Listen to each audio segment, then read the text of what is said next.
Okay, lesson 19, Pranayama.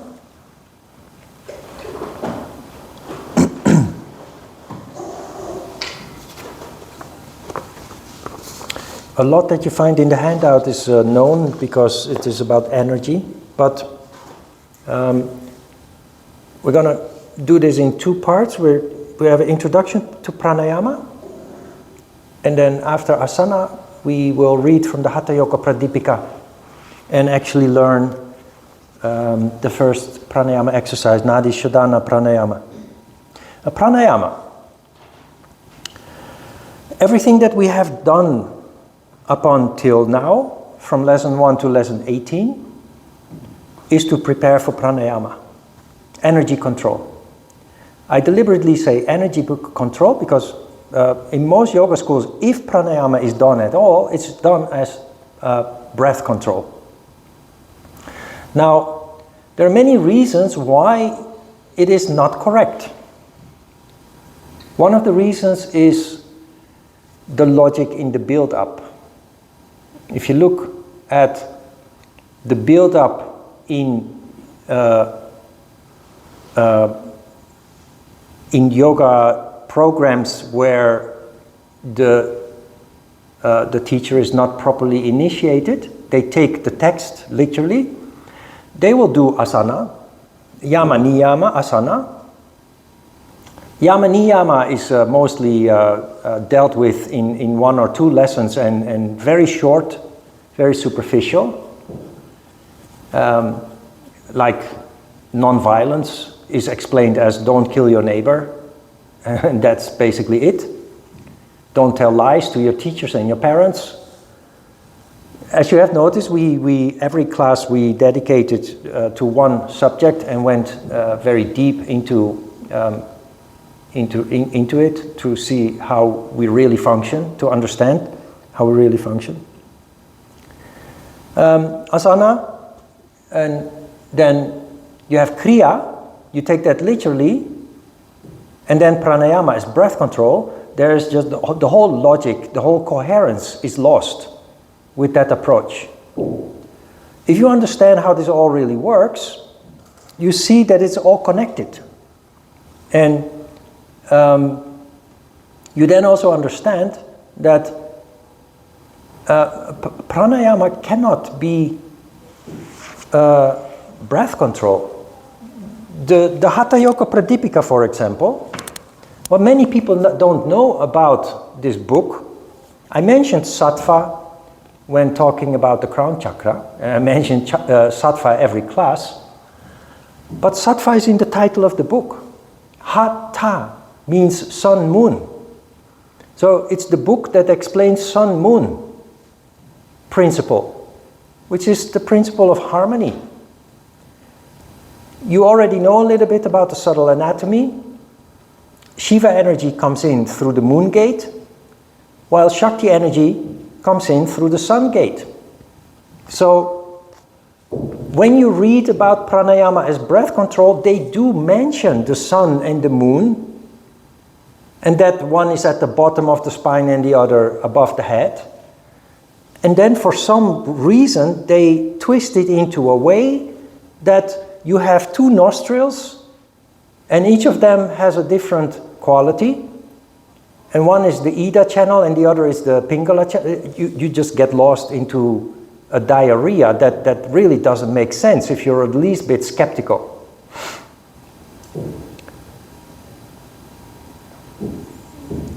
The sun and the moon are entrances not of breath, but energy, Shiva and Shakti energy. And also, and just very practically, there are after Nadi Shodhana Pranayama, which is a preparatory exercise, Nadi Shodhana means cleansing the energy channels to prepare you for the 8 pranayama exercises that come after that. If you go to any yoga school where they do breath control, they teach you only 1 or 2 different exercises. And the reason for that is it's impossible, practically, to do pranayama as breath control if you follow the instructions in the book where the pranayamas are described. What will happen is you will you will die. You just cannot. Every pranayama, the pranayama is done in accordance with a structure. You see that in the handout. If you read the handout, you have seen that there is an inflow. Then there is a retention. Then there is an outflow.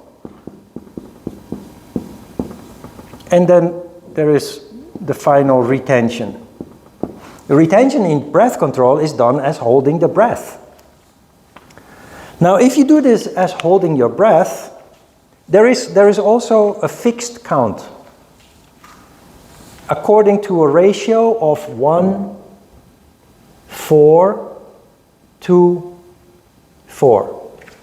The basic count with which we will start today is 12, 48, 24, 48. Now, if you do this as breath control, you should breathe in very slow, counting to 12, but not 1, 2, 3, 4, 12, but Om 1, Om 2. Slowly, like as if in English you would count 1001, 1002, 1003. You want to do it slowly to make it have the desired effect.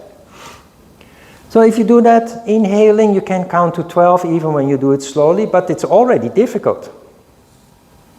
Now, if you practice a little bit and you have big, healthy lungs, you can hold your breath counting to 48. Then you have outflow, exhaling. That's already impossible. Counting to 24, counting slow. Totally impossible is the last stage, after completely emptying your lungs, holding your breath. You don't last. And this is only the basic count. Throughout the years, you build up your count to the maximum count of 80, 320, 160, 320. You then have a pranayama exercise that takes about half an hour to 45 minutes to complete. In this course, we will get up to the count of 20, 80, 40, 80.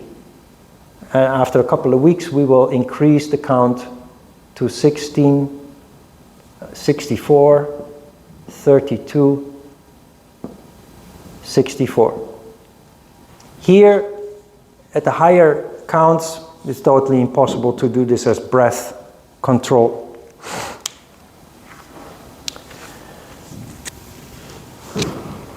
There are so many things that tell us that breath control is simply not correct. The question is, why has it turned into breath control? That is because, first, a lack of proper initiation into the secrets of yoga. Most yoga teachers have never been properly initiated by somebody who is initiated themselves. Another thing is that phenomenon of the doubting Thomas, as it is called in the Bible. What is a doubting Thomas exactly? That is somebody who doesn't believe in subtle phenomena, in spirits, in vibrations. And that covers everything that we cannot perceive with the 5 gross senses. Now, energy for most people, although it is all pervasive in everything that we do, most people are totally unaware of everything being based on energy. Energy is colorless. You don't see it, you don't smell it, you don't hear it, you don't taste it. You can feel it though, not with your fingers, with your skin, but everything that goes on in your body is a world of energy and you feel it. If only you become aware of it. It is why, kind of jokingly, when we talked about Muladhara Chakra, which is responsible for excretion, I told you to start paying attention what you feel when the need to go to the toilet arises. Because there's a huge activity going on in your body that causes restlessness, that makes you take action and walk towards the bathroom. To relieve yourself, which is energy. The sense of relief is energy. Excitement is energy. Everything is energy. Doubting Thomas does not believe that pranayama is energy, because what is energy? Where is it? Show me. How is it on earth is it possible to control? It is very subtle, and doubting Thomases, which 99% of the population is, not believing in subtle phenomena, just will dismiss that. That is why pranayama is introduced in lesson 19. After very carefully, systematically, step by step, bringing you to the point that it is acceptable. If we had introduced pranayama in the very first lesson of this course, you might not have come back the next week, thinking, what the hell is this all about? Ridiculous.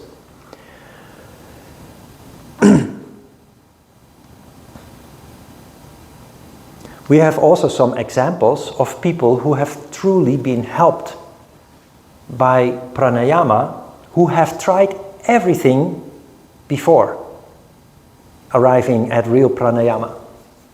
And two of my former students, who both suffered from chronic disease, they haven't found healing, complete healing, but they have found enormous relief in their symptoms, making their lives livable again.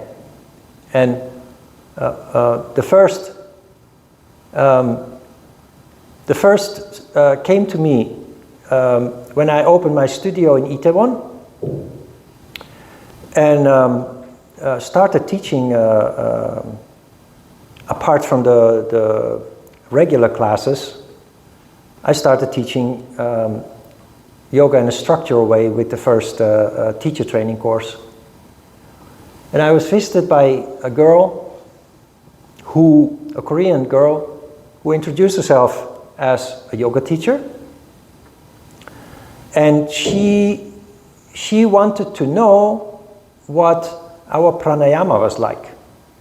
And then she told her whole history. She was suffering from atopy, which is a skin disease. It was really bad. It was so bad that she visited me the first time in the summer, bloody hot in Korea, wearing a turtleneck to cover the rashes that she had all over her body, including in her neck. And she explained to me that she became a yoga teacher because she started practicing yoga hoping that it would bring relief or healing to her atopy. And trying yoga was only the very last thing. She was born with a defect that caused her to be very low on energy. Both Shiva and Shakti energy very low, which is the cause of her atopy. So atopy is a terrible affection that makes people's lives hell, because it is very itchy. And because it's so itchy, you start scratching until you bleed and it becomes painful. And as a baby and a child, it's not only you who's suffering, the whole family is suffering. Because you can't sleep at night. You wake up crying in agony, in pain. So she told me that whole story, that since she was born, basically, her parents have taken her everywhere. From clinic to hospital, to alternative medicine, traditional medicine, modern medicine, Western medicine, quackery. They've tried everything, desperate in their search for a solution. And in the end, she ended up practicing yoga. It made her feel good. but it didn't improve her atopy, but it made her feel good. So she kept practicing kind of fanatically, and by default became a yoga teacher. And then she came to us, Magic Pond, asking about our pranayama because she had heard that it's different. And it was just one of those straws that she was trying to grasp, hoping that maybe this can work after everything else that they've tried before, all their lives. And before we start pranayama lesson 19, but I explained pranayama to her one-on-one at the very beginning of the course to help her. And she started practicing, and she did it twice a day, morning and night. And it worked. It really worked. It reduced her rashes enormously.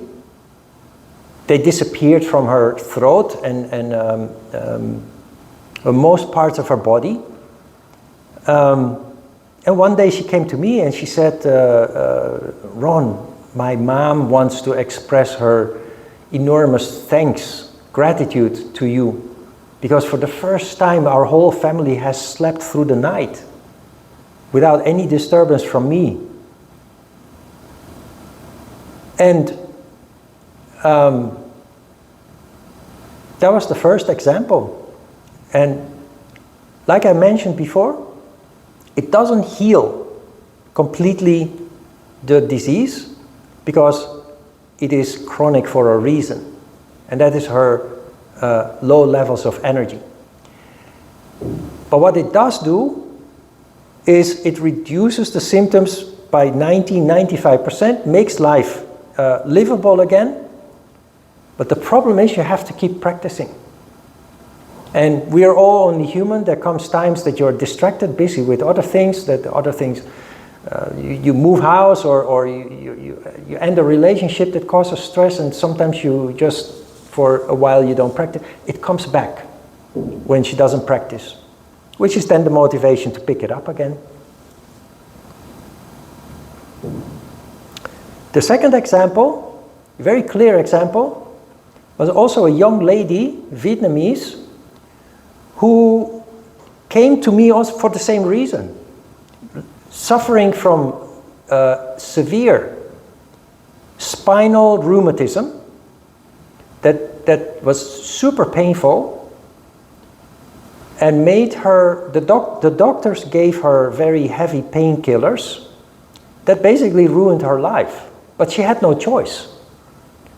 She had 3 boys. She raised 3 boys, so very busy as a mom. She also was a wife to a diplomat who had a very busy and demanding life. So she was really busy. And one day she told me, Ron, I'm so scared to go to bed. I dread going to bed. And I scratched my head and I said, why? While you sleep, you're not aware of your pain, right? And she said, I know. But it's because I have to wake up again and experience that horrible pain again. So I did the same with her too. She was in her early 30s. Rheumatism is also caused, especially when it happens at a young age. I had, in the meantime, developed with the experience of being engaged with yoga and teaching and dealing with lots of different people. I developed the skill to assess people's energy levels, and she was in the same category as the girl with the atopy. She was very low on energy. It's very dark and very depressed when she came to me, and grumpy. When she started coming to class, she was really not a pleasant presence in that group. You just feel that negative vibration from her suffering. Of course, she couldn't help it. She totally, like a flag on a flagpole, she totally changed as a result of starting practicing pranayama, which I introduced to her also at the beginning of the course, one-on-one, to help her, because I felt her desperation and her need. It was the main reason why she actually started the course with us. And she, same as with atopy, it became manageable. And she, very important, she could stop taking those heavy painkillers. And she became so playful and naughty and pranking me while in the class and joyful and laughing and joking with other people, and amazing, just the total transformation that took place from so dark and depressed to being just like a little child in a playground. That just made me so happy. And both Juyong both the girl with the atopy and the Vietnamese lady have tried everything from regular medicine to traditional medicine, but they also tried yoga, and they tried pranayama as breathing control. It didn't work. What did work was pranayama as energy control. So very important realization this. It's just in practice it is proven to really, really work, provided that you practice every day. You know, the thing is, when you're healthy, people don't realize it. They take it for granted. It's a luxury to be healthy. So you don't practice every day. But you know, when you're sick and nothing has helped, all your life you've been looking for a solution and nothing has helped, to your desperation, to your frustration and your desperation, you find something that works, you want to do it every day, all day. You're very motivated.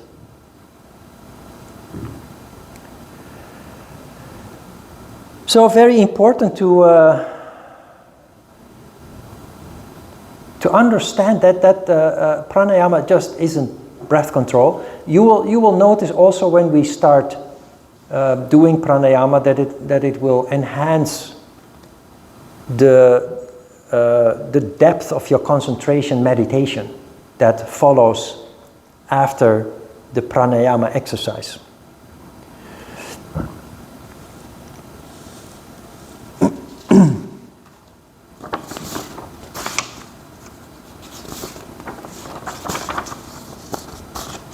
Page 3 mentions the bandhas. We will not talk about that today, at least not in detail. I'll explain it a little bit because you need it for your pranayama, but we will do that after the asana practice, when we introduce the first pranayama, Nadi Shodhana pranayama. Questions? Okay, then let's start with asana practice.